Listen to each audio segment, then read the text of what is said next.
130,000 Americans shivering in the dark right now. A grandmother in Duluth hasn't had heat for 22 hours, and rescue crews in California are still searching through 9 landslide sites this morning. The weather map is absolutely lit up from coast to coast. Blizzard warnings, avalanche warnings, red flag fire warnings, and winter storm warnings all active simultaneously across 22 states as I'm recording this. And here's what nobody's talking about yet. A 100-mile difference in storm track this weekend could mean the difference between a foot of snow for Boston or just cold rain, and the models are still fighting about it. But what really burns me up this morning, California utilities knew this windstorm was coming 3 days ago with pinpoint accuracy, and they still let 78,000 customers lose power overnight. Same story every single time. Shout out to Linda in Duluth who messaged me at 5 a.m. Power out for 22 hours straight. Indoor temp down to 39 degrees. She's 81 years old and living alone. Linda Honey. Crews are working around the clock for you. Drop your city in the comments right this second. I'm covering 65 cities today plus 3 developing storms. And at the end, I've got 3 bold predictions I want you to screenshot and hold me to. Now, the overnight models just finished running, and I gotta tell you, the pattern we're seeing right now is one of the most complex setups I've tracked in months. Multiple threats happening simultaneously. Let's start with what's happening right now in Minnesota because this blizzard is finally winding down after absolutely hammering the North Shore for the past 36 hours straight. Duluth has picked up over 24 inches total with another 4 to 12 inches still possible before this beast finally limps out of here around midday. That's potentially 3 feet in some spots, folks. Grand Marais reporting 26 inches. 2 harbors at 22 Silver Bay pushing 24. These are historic totals for a single event. I mean, we're talking once-in-a-decade type numbers here. Highway 61 along the North Shore remains completely shut down until at least this afternoon. Whiteout conditions with visibility near zero. Do not attempt travel until you hear the all clear from authorities. I talked to a utility worker named Steve last night who's been pulling 18-hour shifts. He said straight up, "This wet heavy snow at 5-to-1 ratios is snapping lines faster than we can possibly fix them." Power crews have made progress overnight. We're down from 11,000 to a few thousand still in the dark. But some rural areas along the North Shore might not see restoration until late tonight or even tomorrow. And here's what frustrates me. The National Weather Service had blizzard warnings up 48 hours in advance. Every model was screaming about this storm, and some folks still got caught off guard. Shout out to Dave in 2 Harbors who commented on yesterday's video saying he checked on 8 elderly neighbors and brought 4 of them to his house because they had no heat. Dave, my friend, you're a hero. That's what community looks like right there. That's what we do for each other when times get tough. And I wish more people were like Dave. Quick question, Minnesota folks. Are any of y'all still without power this morning? Drop your location in the comments. I want to know what you're experiencing on the ground right now. The good news is blizzard warnings expire around noon today, so if you've been stuck inside since yesterday morning, relief is finally coming. Just hang tight for a few more hours. Minneapolis-St. Paul at 51 degrees with just lingering snow showers, maybe another inch or 2. Traffic conditions improving through the afternoon. Some schools still running e-learning today. St. Paul dealing with the same situation. Watch for black ice on bridges and overpasses tonight as temps drop below freezing. That's always where the accidents happen when folks get careless. Fargo at 50 with the last of the snow pushing through. Bismarck at 44 transitioning over.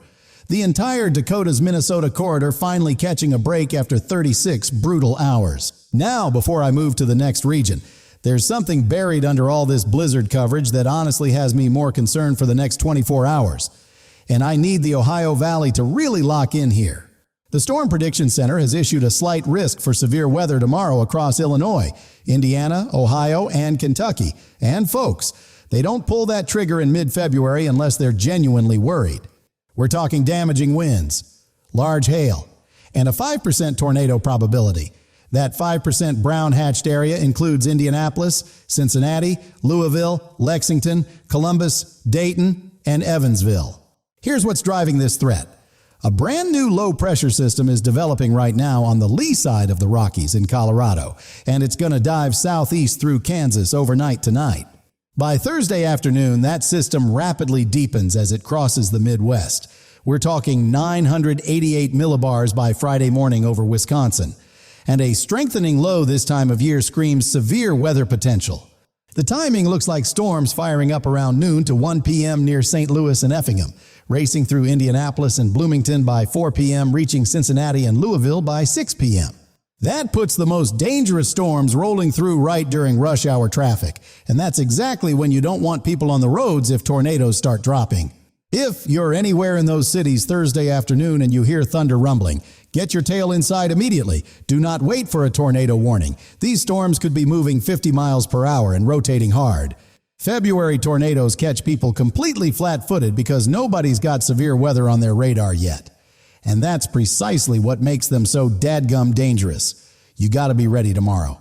I want everyone in the Ohio Valley to have their severe weather plan locked and loaded by tonight. Know exactly where you're going when that warning drops. Interior room, lowest floor, away from all windows. Have multiple ways to get warnings: phone alerts, weather radio, local TV. Don't rely on just outdoor sirens because you might not hear them if you're inside with the TV on. Quick question for the Ohio Valley folks. Have you actually gone over your tornado plan with your family lately? Do your kids know where to go? Drop it in the comments. Let me know if you're ready.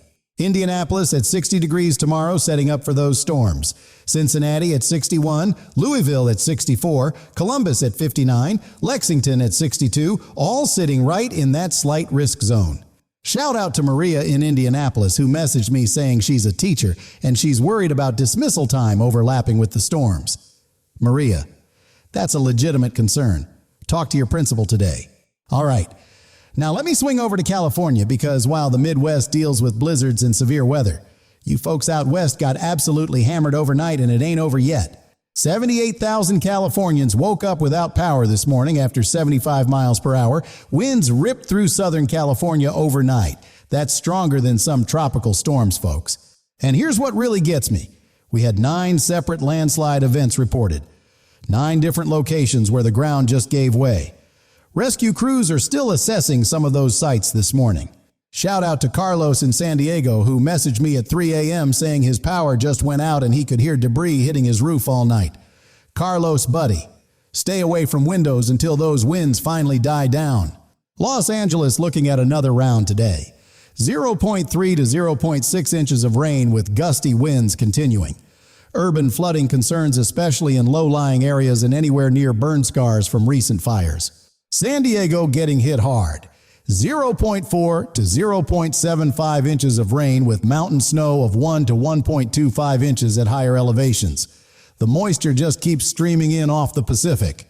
Fresno at 0.3 to 0.7 inches with localized flooding possible. Sacramento, similar conditions. San Francisco at 55 with half inch of rain and winds gusting to 40, the Bay Area staying soggy all day. Riverside and the Inland Empire looking at 0.4 to 0.7 inches. If you're anywhere near hillsides or burn scars, please be on high alert for debris flows. They can happen with almost no warning. The ground is absolutely saturated from all the rain we've had this month, so even modest rainfall amounts can trigger mudslides right now. If you see water turning brown and flowing, move immediately to higher ground. Quick question, SoCal folks. Any of y'all dealing with power outages or damage this morning? Drop your situation in the comments. Your ground truth reports help this whole community. Now here's the thing about this California system that connects to everything else. It's the same energy that's going to eventually track across the country and potentially become that big East Coast storm this weekend. But before we get to the nor'easter, I got to talk about fire danger because even though we've got all this rain out west, the central part of the country is absolutely bone dry and primed to burn. Red flag warnings are up right now from the Texas Panhandle through Oklahoma. We're talking relative humidity dropping to 5 to 20% tomorrow with winds gusting over 40 miles per hour. That's a disaster waiting to happen. Oklahoma City, Tulsa, Amarillo, Elk City, El Reno, all included in that critical fire weather zone tomorrow. If you're in those areas, absolutely positively do not burn anything outside. We had fires yesterday that barely made social media but caused serious problems on the ground. Dry fuels plus strong winds equals fires that spread faster than you can run. I'm not exaggerating. Remember what happened last February with the Smokehouse Creek fire? Over 1 million acres burned in conditions exactly like what we're seeing for tomorrow. 2 people lost their lives in that one. If you see smoke, call 911 immediately. Don't assume someone else already reported it. One spark in these conditions can explode into an unstoppable wildfire within minutes. Now, before I get to the city forecasts, let me tell you about something in the overnight model runs that has the entire weather community absolutely buzzing, and it could affect 50 million people this weekend. Both the European and GFS models are showing a bomb cyclone developing off the East Coast Saturday night into Sunday, and I'm confident we're getting some kind of coastal low. That's not the question anymore. The question is exactly where that low tracks. And right now, there's about a 100-mile spread between the models, which doesn't sound like much until you realize it changes absolutely everything. If this storm tracks close to the coast like the European model wants, we're talking blockbuster snow. 10 to 16 inches for Boston, 8 to 14 for Providence, maybe 6 to 12 for New York City. But if it stays further offshore like some GFS ensemble members suggest, you might just get some snow showers and gusty winds. A completely different story, maybe 2 to 4 inches max. The European ensembles are now showing about a 50% chance of at least an inch of snow for the DC to Baltimore corridor, with 30 to 40% odds of 4+ inches in Delaware and Northern Virginia. And here's what caught my eye this morning. The models have shifted south from yesterday, now showing increased odds even into parts of North Carolina and Virginia Beach. That's a notable change worth watching. The GFS really likes Philadelphia. It likes Delaware. It likes Baltimore. Cape Cod is also getting into that swath of potentially very heavy snow on several ensemble members. Last time we saw the models agree like this was January 2024, and Boston ended up with 18 inches from that storm. So yeah, the potential is definitely there for a big one. Now I gotta level with you. The ensemble spread is still large. We've got members showing a direct hit and members showing the storm way out to sea. We need this to come together more before I'll commit. What I'm watching is whether the operational models and ensembles start converging over the next 24 to 48 hours. That'll tell us which scenario is more likely. If this thing hits, we're looking at potential flight cancellations at every major Northeast airport, schools closing from DC to Boston, and millions of people stuck at home. That's the stakes here. Don't screenshot this and blast it on Facebook saying there's definitely a blizzard coming. We ain't there yet. But if you're in the Northeast, you should absolutely start making contingency plans. Quick question, East Coast folks. Are you ready if this thing verifies? Got your shovels accessible, salt and sand ready, generator fueled up? Drop it in the comments. Let me know your prep status. Shout out to Patricia in Philadelphia, who asked me yesterday what she should do to prepare. Patricia, top off your gas tank Friday. Make sure you know where your snow removal equipment is and have 3 days of food and water just in case. Now I got to talk about the Arctic blast coming behind all of this. Because even if the nor'easter doesn't deliver heavy snow, this cold air is going to be a shock to the system for millions of people. We're talking temperatures crashing 30 to 40 degrees in some locations over a 24-hour period Sunday into Monday. That's the kind of drop that causes pipes to burst and creates flash freeze conditions. The models are showing wind chills dropping into negative territory across the Great Lakes and Midwest, with that bitter cold air stretching all the way into northern Florida by Monday morning. Yeah, you heard that right. Wind chills into northern Florida. The European and GFS are in strong agreement on this Arctic plunge. It's coming whether the nor'easter hits or not. If you're anywhere from Texas to the Carolinas, don't let this warm spell fool you. Winter is making one last serious comeback. Protect any sensitive vegetation and make sure outdoor pets have shelter. After everything Texas went through during Winter Storm Uri, I know y'all don't mess around with these Arctic blasts anymore. Keep your eyes glued to the forecast as we get closer. All right, let me run through the rest of the country because while we've got all this chaos in specific regions, a lot of America is actually pretty quiet today. Enjoy it while it lasts. New York City at 51 degrees with just a trace of rain. Perfect day to make sure your shovels and snow gear are ready for this weekend. Boston at 41 with light showers possible. Philadelphia at 55. Baltimore at 58. Washington, D.C. at 59. The whole Mid-Atlantic enjoying a calm before the potential storm. Take advantage of this quiet weather today. Pittsburgh at 54 with a couple tenths of rain. Buffalo at 41 dealing with trace snow and light rain. Cleveland at 52 with similar conditions. The Great Lakes staying gray but manageable. Detroit at 49 with that rain-snow mix, maybe an inch total. Watch for black ice tonight. Grand Rapids looking at similar conditions with ice concerns developing after dark. Chicago at 51 with just a trace of the mix.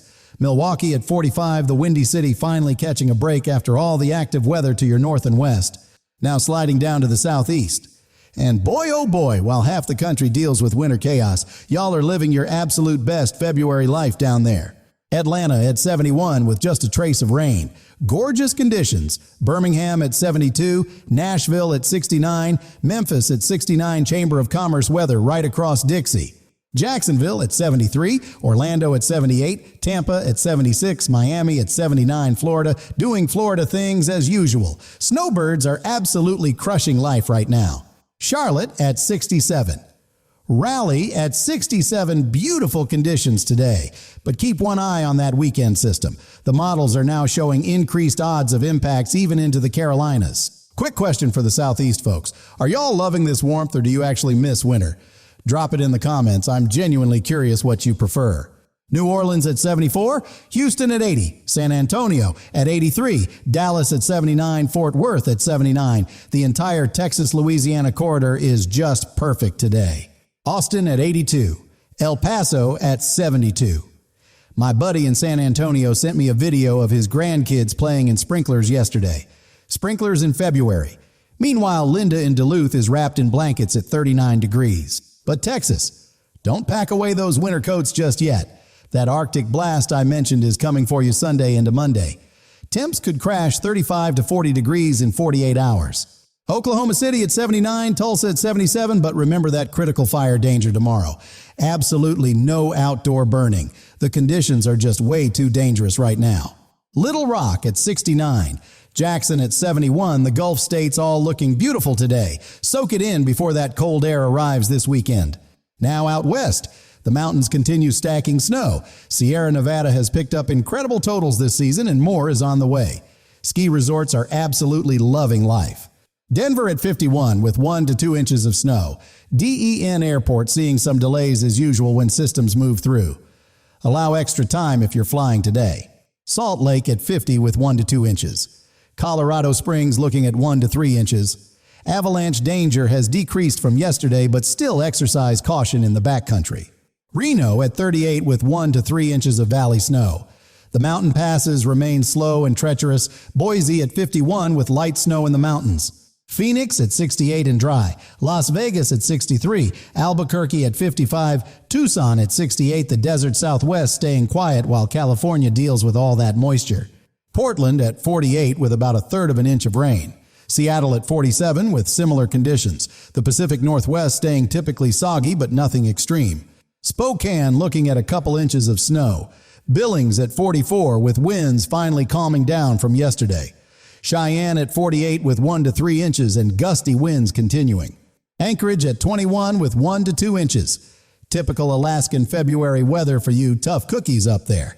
Honolulu at 78 with just tropical showers. Paradise as always. All right, let me break down the timeline for the next 5 days because there's a whole lot happening and I want you to know exactly when to expect what.